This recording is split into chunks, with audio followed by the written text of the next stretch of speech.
ಮಧ್ಯಪ್ರಾಚ್ಯದ ಯುದ್ಧ ಕ್ಷಣ ಕ್ಷಣಕ್ಕೂ ಬಿಗಡಾಯಿಸ್ತಾ ಇದೆ. ಅಂದ್ರೆ ಒಂದು ರೀತಿ ತೀವ್ರ ಸ್ವರೂಪವನ್ನ ಪಡೆದುಕೊಳ್ತಾ ಇದೆ ಕ್ಷಣ ಕ್ಷಣಕ್ಕೂ. ಯಾಕಂದ್ರೆ ಇಷ್ಟು ದಿನಗಳ ಕಾಲ ಹಾರ್ಮೋಸ್ ಜಲಸಂಧಿ ಬಂದಾಗಿದ್ರಿಂದ ಇಡೀ ವಿಶ್ವ ಯಾವ ರೀತಿಯಾದಂತಹ ಒಂದು ಪಾಡನ್ನ ಪಡ್ತಾ ಇದೆ ಅಂತ ನೋಡ್ತಾ ಇದ್ವಿ. ಆದ್ರೆ ಈಗ ಮತ್ತೊಂದು ಜಲಸಂಧಿ ಬಂದಾಗುವಂತಹ ಸಾಧ್ಯತೆ ಇದೆ. ಈಗ ಯುದ್ಧಕ್ಕೆ ಯೆಮೆನ್ ಹೌತಿ ಬಂಡುಕೋರರು ಎಂಟ್ರಿ ಕೊಟ್ಟಿದ್ದಾರೆ. ಇಸ್ರೇಲ್ ಮೇಲೆ ಮಿಸೈಲ್ ಮಳೆಯನ್ನೇ ಸುರಿಸ್ತಾ ಇದ್ದಾರೆ. ಸೊ ಈಗ ಅವರ ವ್ಯಾಪ್ತಿಯಲ್ಲಿ ಬರುವಂತಹ ಮತ್ತೊಂದು ಜಲಮಾರ್ಗ ಬಾಬಾ ಅಲ್ ಮದೇಬ್ ಇದೇನಾದ್ರೂ ಬಂದಾಯಿತು ಅಂತಾದ್ರೆ ಈಗ ಇಡೀ ವಿಶ್ವಕ್ಕೆ ದೊಡ್ಡ ಆರ್ಥಿಕ ಪೆಟ್ಟು ಬೀಳುವಂತಹ ಸಾಧ್ಯತೆ ದಟ್ಟವಾಗಿದೆ. ಸರಕು ಸಾಗಣೆ ಬಂದಾಗುತ್ತೆ. ಈ ಸರಕು ಸಾಗಣೆ ಅಂತಂದ್ರೆ ತೈಲ, ಗೂಡ್ಸ್ ಎಲ್ಲವೂ ಕೂಡ ಬಂದಾಗುತ್ತೆ. ಹಾಗೂ ಮತ್ತೊಂದು ಮರ್ಮಾಘಾತಕ್ಕೆ ಜಗತ್ತು ಒಳಗಾಗಬೇಕಾಗುತ್ತೆ. ಈ ಒಂದು ಮಧ್ಯಪ್ರಾಚ್ಯದ ಯುದ್ಧ ಕ್ಷಣ ಕ್ಷಣಕ್ಕೂ ತೀವ್ರ ಸ್ವರೂಪವನ್ನ ಪಡೆದುಕೊಳ್ತಾ ಇದೆ. ಒಂದು ಕಡೆ ಮಾತುಕತೆಗಳ ಪದಗಳು ಮಾತ್ರ ಕೇಳಿ ಬರ್ತಿದೆ, ಆದರೆ ಮಾತುಕತೆ ನಿಜವಾಗ್ಲೂ ಆಗ್ತಾ ಇದೆಯಾ? ಚಾನ್ಸೇ ಇಲ್ಲ. ಎರಡೂ ಕಡೆಯಿಂದಾನು ದಾಳಿ ಪ್ರತಿದಾಳಿ ತೀವ್ರ ಸ್ವರೂಪದಲ್ಲಿ ನಡೀತಾ ಇರೋದ್ರಿಂದ ಯುದ್ಧ ಕ್ಷಣ ಕ್ಷಣಕ್ಕೂ ಬಿಗಡಾಯಿಸ್ತಾ ಇದೆ. ಕ್ಷಣ ಕ್ಷಣಕ್ಕೂ ತೀವ್ರ ಸ್ವರೂಪವನ್ನ ಪಡೆದುಕೊಳ್ತಾ ಇದೆ.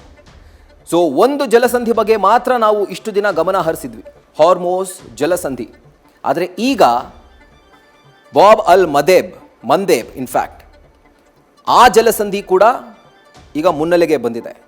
ಇದೂ ಬಂದಾಯಿತು ಅಂತಾದರೆ ಬರೆದಿಟ್ಕೊಳ್ಳಿ, ವಿಶ್ವಕ್ಕೆ ಆರ್ಥಿಕ ಬಿಕ್ಕಟ್ಟು ಫಿಕ್ಸ್, ತೈಲ ಬಿಕ್ಕಟ್ಟು ಫಿಕ್ಸ್, ಜೊತೆಗೆ ಪದಾರ್ಥಗಳಿಗೂ ಕೂಡ ಹಾಹಾಕಾರ ಶುರುವಾಗುವಂಥ ಸಾಧ್ಯತೆ ತುಂಬ ದಟ್ಟವಾಗಿದೆ. ಸೊ ಬಾಬಾ ಅಲ್ ಮಂದೇಬ್ ಜಲಸಂಧಿಯನ್ನು ಬಂದ್ ಮಾಡಲಿಕ್ಕೆ ಈಗ ಹೌತಿ ಬಂಡುಕೋರರು ಮುಂದಾಗಿದ್ದಾರೆ. ಸೊ ಇಸ್ರೇಲ್ ಮೇಲೆ ಹೌತಿ ಬಂಡುಕೋರರು ಈಗ ಮಿಸೈಲ್ ಮಳೆಯನ್ನು ಸುರಿಸ್ತಾ ಇದ್ದಾರೆ. ಕೆಂಪು ಸಮುದ್ರ ರೆಡ್ ಸೀನಲ್ಲಿ ಮತ್ತೊಂದು ಜಲಮಾರ್ಗ ಬಂದ್ ಆಗುವಂತಹ ಸಾಧ್ಯತೆ ಇದೆ. ನಿಮ್ಮ ಸ್ಕ್ರೀನಲ್ಲಿ ಗಮನಿಸ್ತಾ ಇದ್ದೀರಿ, ಕೆಂಪು ಸಮುದ್ರದಿಂದ ಆಚೆಗೆ ಇರುವಂಥ ಬಾಬ್ ಅಲ್ ಮಂದೇಬ್.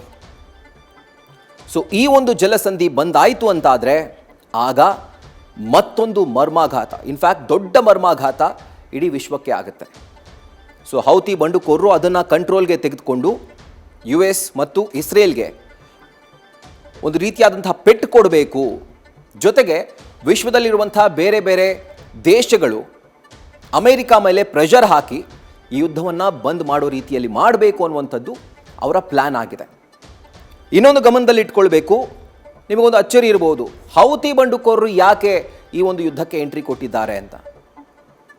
ಹೌತಿ ಆಗಿರ್ಬೋದು, ಹಮಾಸ್ ಆಗಿರ್ಬೋದು, ಹೆಜ್ಬುಲ್ಲಾ ಆಗಿರ್ಬೋದು, ಇವೆಲ್ಲರೂ ಕೂಡ ಅಂದರೆ ಈ ಎಲ್ಲ ಸಂಘಟನೆಗಳು ಕೂಡ ಇರಾನ್ ಸಾಕ್ತಾ ಇದ್ದಂಥ ಸಂಘಟನೆಗಳು. ಬೇರೆ ಬೇರೆ ದೇಶಗಳ ಮೇಲೆ ಈ ಪ್ರಾಕ್ಸಿ ಯುದ್ಧ ಅಂತ ಏನು ಮಾಡಿಸ್ತಾ ಇತ್ತು ಇರಾನ್, ಅದಕ್ಕೆ ಬಳಕೆ ಆಗ್ತಾ ಇದ್ದಂಥದ್ದೇ ಈ ಪಡೆಗಳು. ಹೌತಿ, ಹಮಾಸ್, ಹೆಜ್ಬುಲ್ಲಾ. ಲೆಬನಾನ್ನಲ್ಲಿ ಹೆಜ್ಬುಲ್ಲಾನ ಸಾಕ್ತಾ ಇದ್ರು, ಈಗ ಯೆಮೆನ್ನಲ್ಲಿ ಹೌತಿಯನ್ನು ಸಾಕ್ತಾ ಇದ್ರು, ಗಾಜಾ ಪಟ್ಟಿಯಲ್ಲಿ ಹಮಾಸನ್ನು ಸಾಕ್ತಾ ಇತ್ತು ಇರಾನ್.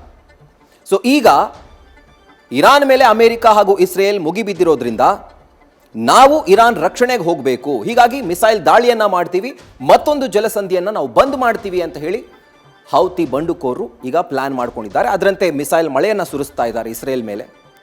ಇಸ್ರೇಲ್ ಕೂಡ ಪ್ರತಿರೋಧವನ್ನು ವ್ಯಕ್ತಪಡಿಸ್ತಾ ಇದೆ. ಸೊ ಬಹುಶಃ ಎಲ್ಲೋ ಒಂದು ಕಡೆ ಇಸ್ರೇಲ್ನ ಒಂದು ಕಾನ್ಸಂಟ್ರೇಷನ್ ಏನಿತ್ತು, ಗಮನ ಏನಿತ್ತು, ಇಷ್ಟು ದಿನಗಳ ಕಾಲ ಲೆಬನಾನ್ನಲ್ಲಿದ್ದಂಥ ಹೆಜ್ಬುಲ್ಲಾಗಳ ಮೇಲೆ ಇತ್ತು. ಬಟ್ ಈಗ ಮಿಸೈಲ್ ಅಟ್ಯಾಕ್ ಹೌತಿ ಕಡೆಯಿಂದ ಆಗಿರೋದ್ರಿಂದ, ಹೌತಿ ಬಂಡುಕೋರರಿಂದ ಆಗಿರೋದ್ರಿಂದ ಈಗ ಇಸ್ರೇಲ್ನ ಒಂದು ಕಾನ್ಸಂಟ್ರೇಷನ್ ಅಥವಾ ಅದರ ಗಮನ ಈಗ ಮತ್ತೊಮ್ಮೆ ಯೆಮೆನ್ ದೇಶದ ಕಡೆ ಶಿಫ್ಟ್ ಆಗುವಂಥ ಸಾಧ್ಯತೆ ಇದೆ. ಈಗಾಗಲೇ ಲೆಬನಾನ್ನಲ್ಲಿ ಇಸ್ರೇಲ್ ಧೂಳಿಪಟ ಮಾಡ್ತಾ ಇದೆ ಆ ಇಡೀ ದೇಶವನ್ನು, ಆ ಇಡೀ ಪ್ರದೇಶವನ್ನು. ವಾರ್ನಿಂಗ್ ಕೊಟ್ಟು ಅಲ್ಲಿರುವಂಥ ನಾಗರಿಕರು ದಯವಿಟ್ಟು ಆಯಾ ಪ್ರದೇಶವನ್ನು ಬಿಟ್ಟು ಬೇರೆ ಸ್ಥಳಗಳಿಗೆ ಶಿಫ್ಟ್ ಆಗಿ, ಇಲ್ಲ ನಿಮಗೇನಾದರೂ ಆಯಿತು ಅಂತಂದರೆ ನಾವು ಜವಾಬ್ದಾರರಲ್ಲ ಅನ್ನುವಂಥ ವಾರ್ನಿಂಗನ್ನು ಕೊಟ್ಟೆ ಅಟ್ಯಾಕ್ ಮಾಡ್ತಾ ಇದೆ. ಎಲ್ಲಿ? ಹೆಜ್ಬುಲ್ಲಾಗಳಿರುವಂಥ ಲೆಬನಾನ್ನಲ್ಲಿ. ಬಟ್ ಈಗ ಯೆಮೆನ್ ದೇಶದ ಹೌತಿ ಬಂಡುಕೋರರು ಇಸ್ರೇಲ್ ಮೇಲೆ ದಾಳಿಯನ್ನು ಮಾಡ್ತಿದ್ದಾರೆ.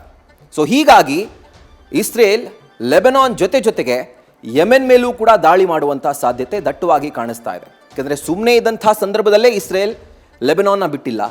ಸೊ ಈಗ ಯೆಮೆನ್ನಲ್ಲಿರುವಂಥ ಹೌತಿ ಬಂಡುಕೋರರು ಮುಗಿಬಿದ್ದು ಮೇಲೆ ಹೋದಾಗ, ಅವ್ರ ಮೇಲೆ ಮಿಸೈಲ್ ಮಳೆಯನ್ನು ಸುರಿಸಿದಾಗ ಇಸ್ರೇಲ್ ಸುಮ್ಮನೆ ಕೂತ್ಕೊಳ್ಳುತ್ತಾ?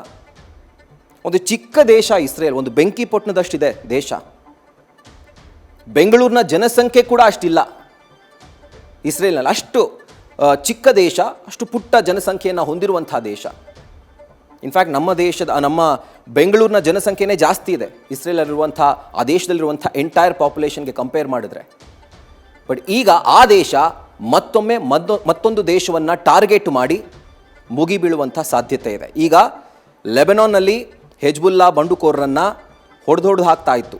ಈಗ ಯೆಮೆನ್ ಕಡೆ ತನ್ನ ಕಾನ್ಸಂಟ್ರೇಷನ್, ತನ್ನ ಫೋಕಸನ್ನು ಇಸ್ರೇಲ್ ಶಿಫ್ಟ್ ಮಾಡಿಕೊಳ್ಳುವಂಥ ಸಾಧ್ಯತೆ ಇದೆ. ಕಾರಣ, ಹೌತಿ ಬಂಡುಕೋರರು ಇಸ್ರೇಲ್ ಮೇಲೆ ಮಿಸೈಲ್ ಮಳೆಯನ್ನು ಸುರಿಸಿದ್ದಾರೆ. ಅದರ ಜೊತೆಗೆ ಬಾಬ್ ಅಲ್ ಮಂದೇಬ್ ಈ ಜಲಸಂಧಿಯನ್ನು ಬಂದ್ ಮಾಡಬೇಕು ಅಂತ ಈಗ ಹೌತಿ ಬಂಡುಕೋರರು ಪ್ಲಾನ್ ಮಾಡ್ತಿದ್ದಾರೆ. ಸೊ ಮತ್ತೊಂದು ಮರ್ಮಾಘಾತವನ್ನು ಇಡೀ ವಿಶ್ವಕ್ಕೆ ಕೊಡೋದಕ್ಕೆ ಅವರು ಪ್ಲಾನ್ ಮಾಡ್ತಿರುವಂಥದ್ದು.